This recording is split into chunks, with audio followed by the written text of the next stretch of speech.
अस्सलाम वालेकुम, नमस्कार, सत श्री अकाल एंड गुड इवनिंग।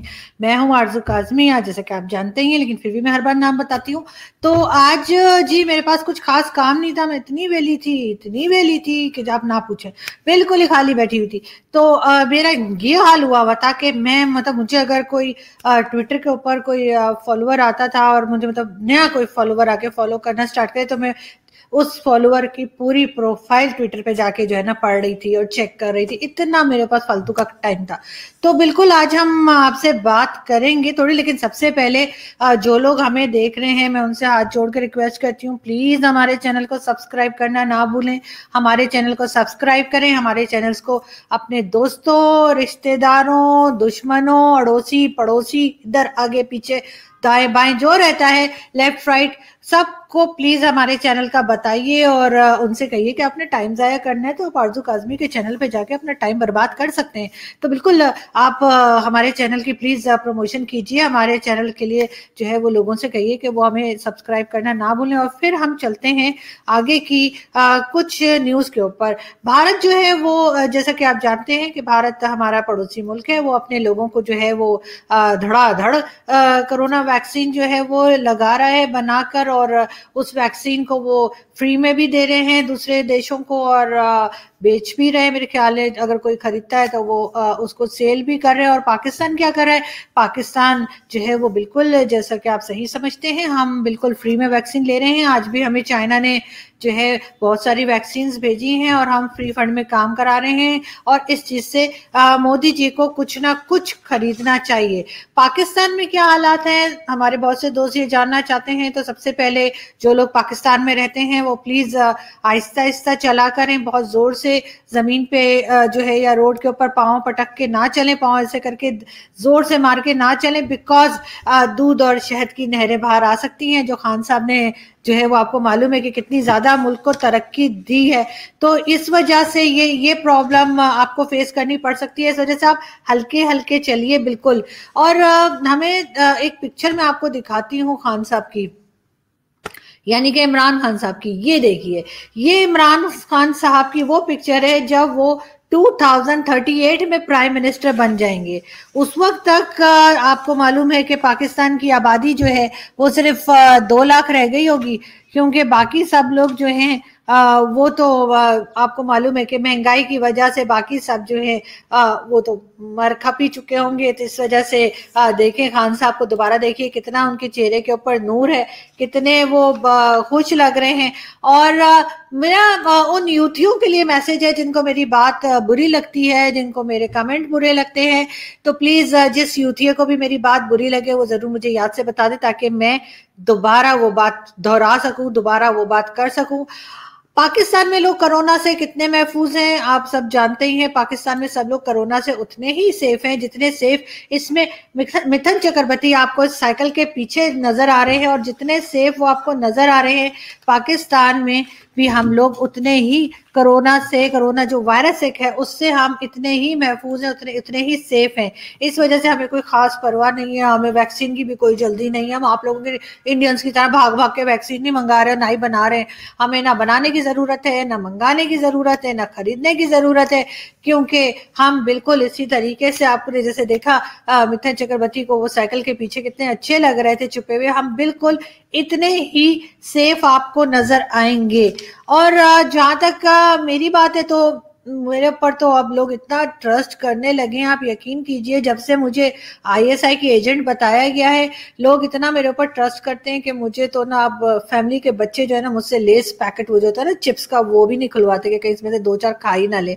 तो खैर हम आगे बढ़ते हैं और हम आपको आगे की कुछ खबरें बताना चाहेंगे।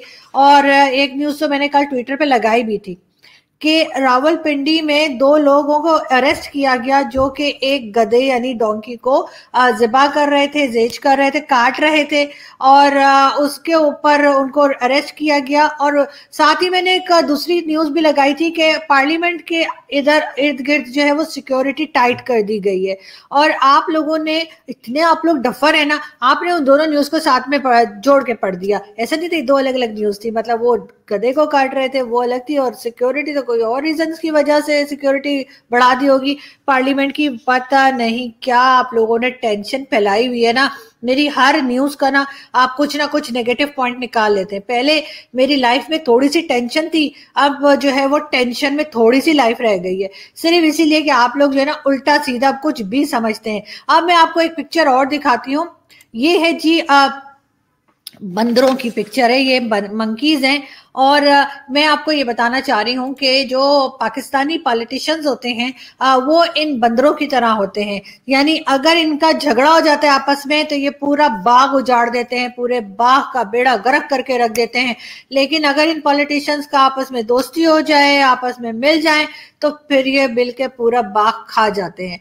तो बिल्कुल हमारे यहाँ के पॉलिटिशियंस, आपकी जो नस्ल है वो इन बंदरों की तरह ही है। अगर उनमें यूनिटी हो जाएगी तो वो सब कुछ खा जाएंगे, और अगर यूनिटी नहीं होगी तो फिर आप जैसा कि जानते हैं कि फिर वो आपस में लड़ लड़ के पूरा बाग उजाड़ देते हैं। इसी तरीके से हम आगे बढ़ते हैं। और पहले तो इमरान खान साहब हर वक्त नारे लगाते रहते थे, गो नवाज गो, गो नवाज गो, गो नवाज गो। और अब जब नवाज शरीफ साहब ने उस चीज को सीरियसली दिल पे ले लिया और वो निकल गए, उन्होंने कहा चलो भाई मैं लंदन ही चला जाता हूँ, तो अब सब कह रहे हैं अरे ये वापस क्यों नहीं आता, ये वापस कब आएगा, ये है वो है, पता नहीं क्या क्या बातें करते रहते हैं। और जो इंडिया, खासतौर पे इंडियंस जो हमें ये बोलते हैं, खासतौर पे हमारे प्राइम मिनिस्टर को ये कहते हैं कि सारी दुनिया जो है वो खान साहब को घास नहीं डालती, सारी दुनिया खान साहब की कोई बात नहीं सुनती। तो इसके ऊपर हमारे प्राइम मिनिस्टर को घबराने की कोई जरूरत नहीं। वैसे तो वो खुद भी कहते हैं घबराना नहीं है, क्योंकि अगर सारी दुनिया इमरान खान साहब को, जैसे कि हमारे प्राइम मिनिस्टर हैं, उनको अगर बकौल इंडिया के, बकौल मैं नहीं कह रही, अच्छे सब इंडियंस कह रहे हैं, अगर उनके बकौल हमारे प्राइम मिनिस्टर को बाकी सारी दुनिया के जो लीडर्स हैं वो घास नहीं डालते, तो क्या हो गया, ना डाले घास। वैसे भी वो खान साहब जो है वो इंसान है, कोई खोते थोड़ी है जो उनको घास चाहिए होगी। कुछ गलत हो गया यार, मैं हर दफा वीडियो में गड़बड़ कर देती हूँ ना, ये मैं एडिट करूंगी, मैंने बस सोच लिया है। और एक चीज और, फवाद चौधरी साहब ने कहा है कि सब लोग, यानी पाकिस्तान में या पाकिस्तानी खासतौर पे, उन्होंने कहा कि जितने पाकिस्तानी हैं वो अपने बच्चों को इमरान खान साहब बनाना चाहते हैं। इस पे 2 मिनट की खामोशी। खैर, हम आगे चलते हैं और हम बात करते हैं यूथियों की। आपने देखा होगा कि अगर किसी कुत्ते को दुम से पकड़े और दुम से पकड़ के कुत्तों को ऐसे ऐसे घुमा के ना और फिर छोड़ दे, तो थोड़ी देर तक कुत्ते की समझ में नहीं आता कि मैं भाग जाऊं या मैं काटूं। तो यही हाल आजकल यूथियों का हुआ है। जिस वक्त हम यूथियों की दुम पकड़ के उन्हें घुमा के फेंकते हैं ना जितने जर्नलिस्ट, तो उनकी फिर यूथियों की समझ में नहीं आता कि हम भाग जाएं या काटें इनको। तो ये कि फिर ये उनके ऊपर छोड़े वो क्या चाहते हैं क्या नहीं चाहते। लेकिन कश्मीर की अगर हम बात करें तो मेरे पास जो फिगर आई है वो है 1400 अरब रुपए। यानी हर साल हम दुनिया को ये बताने के लिए कि जी हम कश्मीर के साथ खड़े हुए हैं, तो ये बताने के लिए हम 1400 अरब खर्च कर देते हैं। यानी इस मुफलिसी में हम ये कर रहे हैं। तो सोचिए अगर हमारे पास पैसे होते तो हम क्या करते।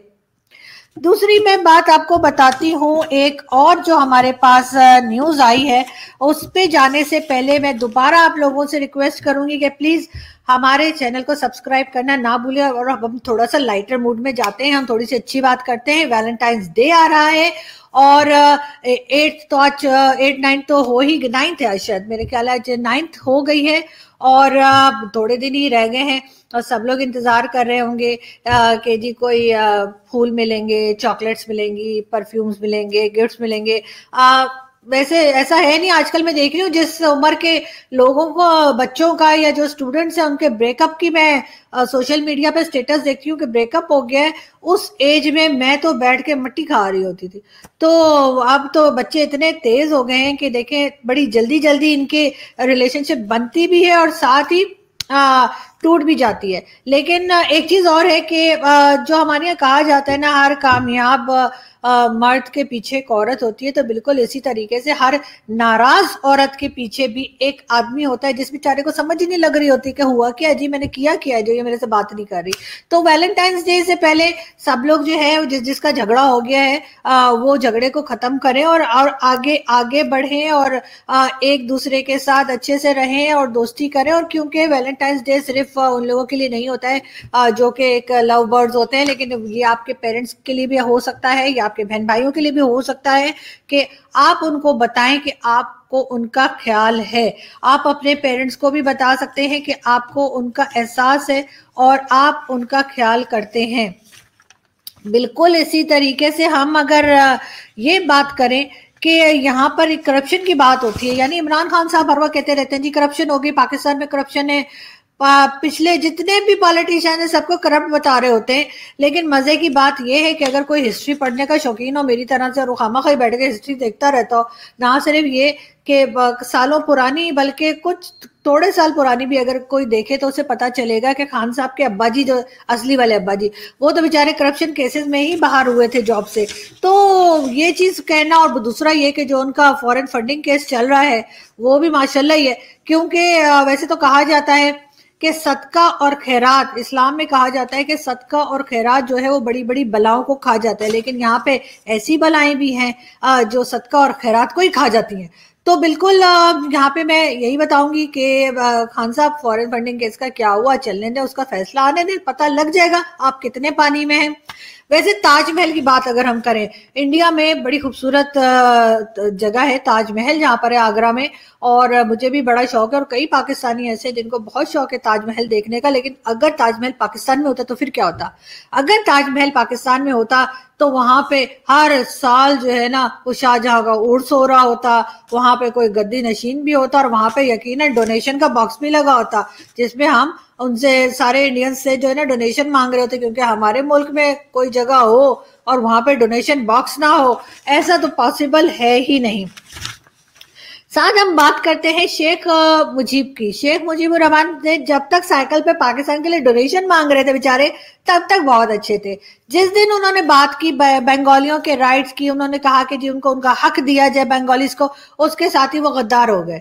यानी अगर आप डोनेशन मांगते रहेंगे, आप अपना किसी के हक के लिए बात नहीं करेंगे, चाहे वो बलोच हो, चाहे वो सिंध में लोग हो, चाहे वो माइनॉरिटीज हो, तब तक तो ठीक है। लेकिन जहां आपने ये कहा कि जी इनको इनके राइट दे दो, इनको इनकी मदद करो और इनके जो हुकूक है, जो इनके हक है वो इनको दिए जाएं, तो उसके साथ ही जो है ना वो कहानी खत्म हो जाती है।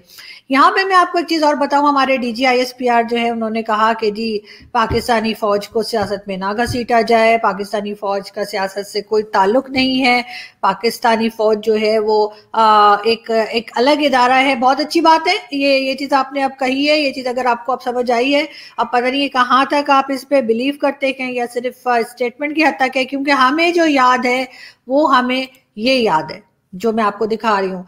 ये आपको याद होगा कि जब परवेज मुशर्रफ ने नवाज शरीफ साहब की जो गवर्नमेंट थी उसको जिस तरह से टेक ओवर किया था और किस तरह से उनकी चलती हुई हुकूमत को गिराया गया था, ये उस वक्त की तस्वीर है जब ये PTV पे हमला हुआ था। पाकिस्तान टेलीविजन की जो बिल्डिंग है इस्लामाबाद में, वहां पे ये इस तरह से हमला किया गया था और उसके बाद उसको कब्जे में ले लिया गया था। और अब ये बात कर रहे हैं कि जी फौज का तो कोई ताल्लुक ही नहीं है किसी बात से, फौज तो हमारी बिल्कुल न्यूट्रल है और फौज तो सियासत में कोई अमल दखल नहीं है।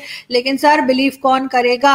आपके DHA और आपके मुख्तलिफ किस्म के प्रोजेक्ट्स, आपके मुख्तलिफ किस्म के आपके जर्नलों की करप्शन, सब कुछ सामने है। थोड़ा सा उसके ऊपर भी बात कीजिए, थोड़ा सा वो अपनी मेमोरी को फ्रेश कीजिए और आसिम सलीम बाजवा और उस तरह के कई लोग हैं, जरा उनके नाम भी बोलिए, तो फिर हो सकता है कि पब्लिक आपकी बात का यकीन करना शुरू कर दे। अब हम यहाँ बात करते हैं मुफ्ती कवि की और हरीम शाह जो बड़ी मशहूर है। हरीम शाह ने मुफ्ती कवि को कुछ दिन पहले एक चपेड़ मारी थी रैकेट ठिचाक, उसकी वीडियो बड़ी वायरल हुई थी। तो अब सुना ये जा रहा है कि मुफ्ती कवि जो है वो ये सोच रहे हैं कि अब वो जन्नत में जाए या ना जाए, ऐसा ना हो कि वहां पे भी हूरे जो है वो थप्पड़ मारती हूँ। और सोचे कितनी 70 के 72, ये भी एक डिबेट चल रही है, कोई कहता है 70 है, कोई कहता है 72 है, लेकिन चले 70 हो या 72 हो हूर्स, लेकिन ये कि अगर एक एक थप्पड़ भी मारा तो भी मुफ्ती साहब का तो काम वही हो जाएगा। उसके साथ साथ लेफ्टिनेंट जनरल बिलाल अकबर को सऊदी सफीर लगा दिया गया। अगर कोई जनरल रिटायर होने के बाद अगर वो महरूम रह गया हो जॉब से तो प्लीज वो मुझे ईमेल कर सकते हैं, मैं आगे फॉरवर्ड कर दूंगी, क्योंकि वैसे भी मैं आईएसआई की एजेंट डिक्लेयर हुई हुई हूँ। तो लेकिन ये कि हम किसी रिटायर्ड जनरल को बेरोजगार नहीं देख सकते। और ये सारी प्रॉब्लम भी जो ज़ियाउल हक जिन्होंने यहाँ पे डिक्टेटरशिप की थी 11 साल, उन्होंने मुल्क का बेड़ा गर्क किया था, ये क्रेडिट भी उन्हीं को जाता है। मैंने जहां तक सुना है तो ये लॉ भी ज़ियाउल हक का लाया हुआ है कि रिटायर होने के बाद फुल पेंशन भी मिलेगी फौजियों को, और उसके बाद वो किसी भी इदारे में लग सकते हैं, किसी भी ऑर्गेनाइजेशन में वो जॉब कर सकते हैं फुल सैलरी के साथ। तो ये जो एक और मुल्क के लिए नुकसान वाली चीज है, ये भी ज़ियाउल हक साहब का ही तोहफा है जो पाकिस्तानी अभी तक भुगत रहे हैं। दूसरी तरफ हम देखते हैं कि जिसने यानी जिस इमरान खान साहब को बार बार कहा जा रहा है कि वो पूरे पाकिस्तान का लोन उतार देंगे, जिसने भी हमें पैसे दिए हैं वो ज्यादा खुश ना हो इसलिए कि ये कहने की बातें, हम कोई लोन शोन नहीं देने वाले, लेकिन वापस नहीं करते। हम एक दफा पैसा दे दिया तो दे दिया भाई, फिर भूल जाओ क्या हो गया, तुम लोगों को पीछे ही पड़ जाते हो। तो वो यूथी ये कह रहे हैं कि जी इमरान खान साहब जो है वो पाकिस्तान का सारा लोन जो है वो वापस कर देंगे और सारा लोन क्लियर करवा देंगे। यानी जिसने 2-3 साल में जिसने एक प्लेन का मलेशिया के और उसका जो है वो रेंट नहीं दिया, या उसकी जो प्राइस थी या जो उसका ड्यू थे वो नहीं क्लियर किए, वो पाकिस्तान का लोन क्लियर करेंगे। मतलब अजीब ही सी बात है ना, क्या कसम से आप लोग भी अजीब ही चीज है ना। एक पिक्चर में और दिखाती हूँ, ये वैसे मैं वैसे ही दिखा रही हूँ। ये ना लोग जो होते हैं ना, फीमेल्स होती हैं मेरी जैसी, जो मतलब वो सोचती हैं कि जी काश मैं लड़का होती, बहुत सारी लड़कियां औरतें ये सोचती काश मैं लड़का होती, और मैं ये सोचती हूँ कि काश मैं चुड़ैल होती। तो अगर मैं चुड़ैल होती तो मैं फिर आपको पता है ना, फिर मैं जो लोग मेरे ट्विटर पे आके और मेरे यूट्यूब पे आके भग भग करते हैं ना, मैंने उनका खून पी जाना था। खैर अभी बहुत बात हो गई और बाकी बातें होंगी फिर, और हम वैलेंटाइन से पहले एक और वीडियो बनाएंगे, उसमें मैंने रेड ड्रेस पहना होगा, और वो रेड ड्रेस मुझे खरीदना पड़ेगा या मैं पुराना पहनूं, ये आप लोग बताइए। वैसे पुराना भी है, एक है ना, आपने देखा है मेरा, एक है, नहीं दो, नहीं एक है, हाँ एक मेरे पास रेड है, तो वो मैं पहन सकती हूँ। लेकिन अगर आप लोग कहेंगे तो मैं नया भी खरीद लूंगी, क्योंकि मुझे तो बहाना चाहिए ड्रेस लेने का। तो खैर अब हम चलते हैं और आपसे मुलाकात होगी नेक्स्ट वीडियो में। हमें जो है वो बताना ना भूलिएगा कि आप लोग और कौन कौन से गेस्ट हैं जिनको आप लोग मिलना चाहते हैं, जिनको आप देखना चाहते हैं, और हम उनको बिल्कुल लेकर आएंगे। और आई होप कि जल्द ही जो फार्मर प्रोटेस्ट का चल रहा है इंडिया में वो भी क्लियर हो जाए, ताकि कुछ हमारे मेहमान उसकी वजह से नहीं आ पा रहे हैं क्योंकि वो उधर बिजी हैं अपडेट्स में उसमें, तो फिर वो आ सकेंगे। तो आई होप कि सब कुछ जल्दी हो जाएगा। अपना बहुत सारा ख्याल रखिएगा।